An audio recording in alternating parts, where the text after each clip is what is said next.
오늘도 시장이 많이 빠지고 있지만 전체 글로벌적으로 봤을 때 반도체 종목들에 대한 하락세도 두드러지고 있습니다. 오늘 삼성전자가 버텨주고 있지만 SK하이닉스는 또 52주 신저가를 썼고요. 세계 3위 점유율을 보여주고 있는 마이크론 역시나 비슷한 모습을 보여주고 있는데요.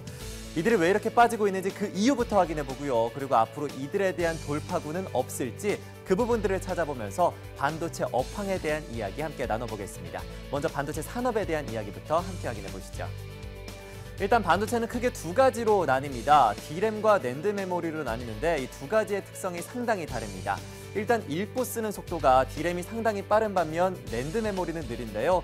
낸드 메모리가 느린 대신에 전원이 끊어져도 데이터를 계속 저장하고 있는 비휘발성의 특징을 가지고 있습니다.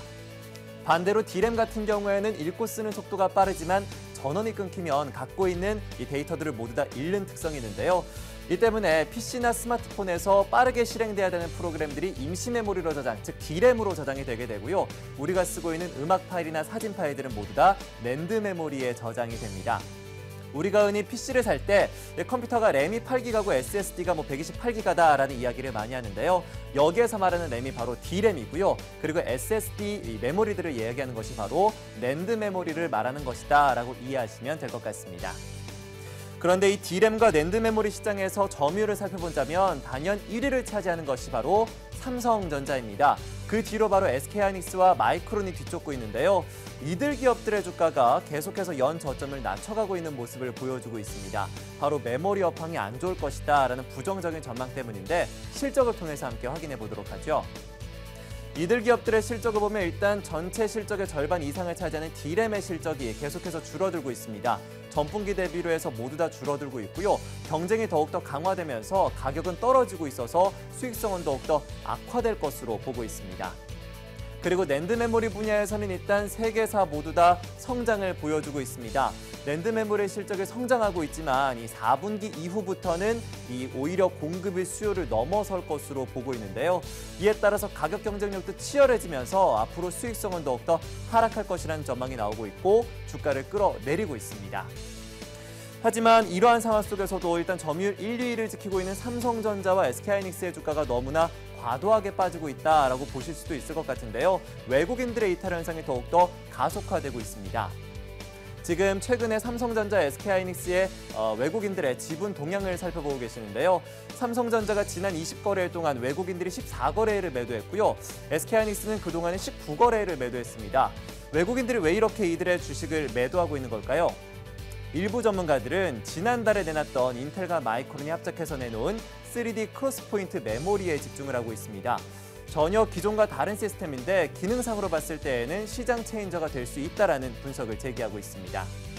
보시면 앞서서 D램과 낸드 간의 장점과 단점이 있다라고 했는데 이번에 공개한 3D 크로스포인트 메모리는 양쪽의 장점만을 취하고 있습니다. 즉 D램의 빠른 속도를 가지고 있고요. 그러면서도 낸드 메모리처럼 전원이 끊어져도 데이터를 계속 가지고 있는 특성을 갖고 있게 되는데요. 이렇게 만약에 특성이 결정이 된다면 기존의 메모리 시장을 전환할 수 있을 것으로 보고 있습니다.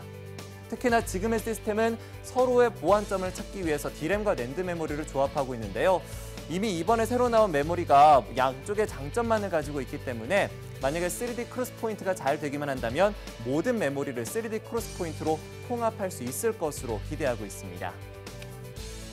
그리고 이 3D 크로스포인트 기술이 적용된 메모리는 내년부터 양산될 예정입니다. 일단은 사이즈가 커서 모바일보다는 서버 쪽 SSD 쪽으로 공략할 것으로 보이는데요. 이러한 상황 속에서 일단 사이즈를 줄이는 것은 시간적인 문제가 될 것으로 보고 있고요. 기존에 삼성전자가 강점을 보여주고 있는 서버 쪽 SSD 시장을 인텔과 마이크론이 점점 잠식해 나갈 것으로 일부 전문가들은 전망하고 있습니다.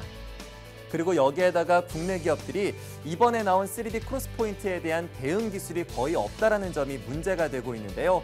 아직까지 신제품이 나오지 않았기 때문에 정확한 기술 명세를 파악하는 데에도 시간이 걸릴 것으로 보이고요. 관련 설비를 마련하는 데에도 더욱더 시간이 걸릴 수가 있어서 오히려 점유율을 뺏길 수 있다라는 부정적인 전망이 나오고 있습니다. 자, 그리고 이 같은 불확실성을 싫어하는 시장에서는 당연히 매도세가 나올 수밖에 없습니다. 국내 반도체들이 높은 점유율을 보이고 있지만 오히려 점유율을 빼앗길 수 있다는 불안감이 더욱더 확대되면서 삼성전자와 SK하이닉스에 대한 외국인들의 매도가 더욱더 가속화된다라고 보고 있습니다. 이 때문에 앞으로 어떤 점을 좀 바라봐야 되는지 전문가들이 분석을 했는데요. SK하이닉스가 일단 이번 주였죠. 40조 원의 대규모 투자 계획을 밝혔고요. 삼성전자도 새로운 반도체 공장을 현재 짓고 있는 상황입니다. 새로운 기술 혁신이 필요해 보이고요. 이 인텔과 마이크론의 합작세에서 대응할 수 있는 새로운 제품이 필요한 상황인데요. 그렇지 못한다면 경쟁력을 쉽게 잃을 수 있을 것이라는 부정적인 우려들이 나오고 있습니다. 자, 이렇게 해서 오늘은 반도체 업황에 대한 이야기 함께 들어봤습니다. 국내 업체들이 어떻게 변하는지 살펴보시고요. 그에 따른 투자 전략들 매년 그리고 매 시간마다 꼼꼼하게 체크해 보시는 투자 전략이 필요하겠습니다. 지금까지 시장을 읽는 남자였습니다.